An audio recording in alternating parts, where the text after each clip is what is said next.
Hello everyone, আসসালামু আলাইকুম।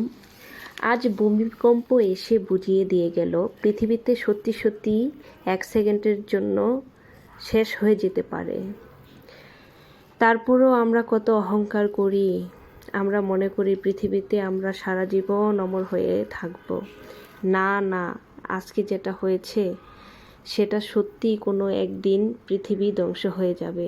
আল্লাহ তাআলা সূরা ওয়াকিয়াতে এই কথা বলেছেন, পৃথিবী একদিন ধ্বংস হয়ে যাবে, সেটা বালিশের তুলার মতো উঠতে থাকবে। সেটা কখন যে হবে আমরা কেউ জানি না।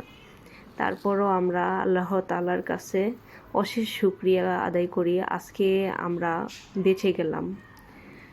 ভালো থাকবেন সবাই, দোয়া করবেন। আমিও আপনাদের জন্য দোয়া করি, আল্লাহ তাআলা যেন আপনাদেরকে সবাইকে নিরাপদে রাখে, ভালো রাখে।